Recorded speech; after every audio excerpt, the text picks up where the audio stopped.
ఆంధ్రప్రదేశ్ రాష్ట్రంలో కులగణన సర్వే చేపట్టాలని కూటమి ప్రభుత్వాన్ని PCC chief YS Sharmila demand చేశారు. 5.5 కోట్ల రాష్ట్ర జనాభాలో వెనకబడిన వర్గాల వారి సంఖ్య ఎంతో తేల్చాలంటూ ఈ సందర్భంగా ప్రభుత్వానికి ఆమె సూచించారు. మంగళవారం విజయవాడలో AP PCC chief YS Sharmila విలేకరులతో మాట్లాడుతూ అలాగే కుల వివక్షకు గురవుతోన్న బలహీన వర్గాల ప్రజలు ఎంతమంది ఉన్నారో లెక్కలు తీయాలని ప్రభుత్వానికి విజ్ఞప్తి చేశారు. గత వైసీపీ ప్రభుత్వం ఎన్నికల ముందు కులగణన చేపట్టిందని, కానీ బీజేపీ దత్తపుత్రుడు మాజీ సీఎం వైఎస్ జగన్ ఆ సర్వే వివరాలు తొక్కిపెట్టారని పీసీసీ చీఫ్ వైఎస్ షర్మిల ఆరోపించారు. బీజేపీ డైరెక్షన్లో సర్వే రిపోర్టు బయటకు పొక్కకుండా కుట్ర చేశారంటూ వైఎస్ జగన్ పై మండిపడ్డారు. మనమెంతో మనకంతా అన్నట్లుగా రాజకీయ, సామాజిక, విద్య, ఉద్యోగాలలో వారి వాటా వారికి దక్కాల్సి ఉందని పీసీసీ చీఫ్ వైఎస్ షర్మిల అభిప్రాయపడ్డారు.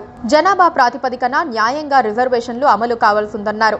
ఇక ఓవైపు దేశవ్యాప్తంగా కులగణన చేపట్టాలని లోక్సభలో ప్రతిపక్ష నేత రాహుల్ గాంధీ డిమాండ్ చేస్తూ ఉంటే రిజర్వేషన్ల రద్దుకు కుట్ర అంటూ బీజేపీ తప్పుదారి పట్టించే ప్రయత్నం చేస్తుందని ఆగ్రహం వ్యక్తం చేశారు.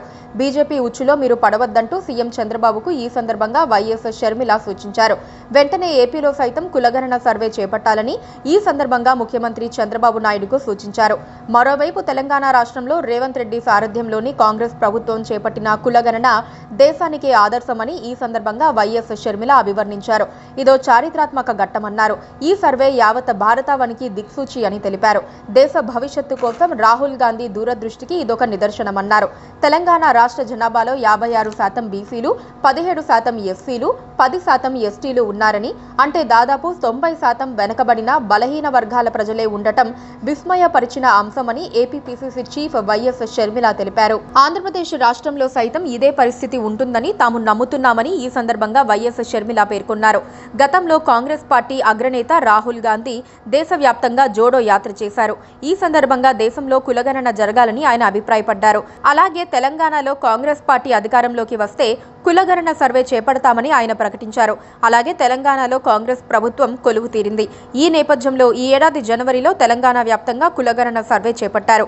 ఆ సర్వే వివరాలను ఇప్పటికే ప్రభుత్వం ప్రకటించింది.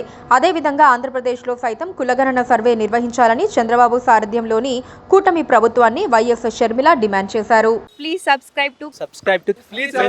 Please subscribe to KTV Telugu. KTV Telugu. KTV Telugu channel.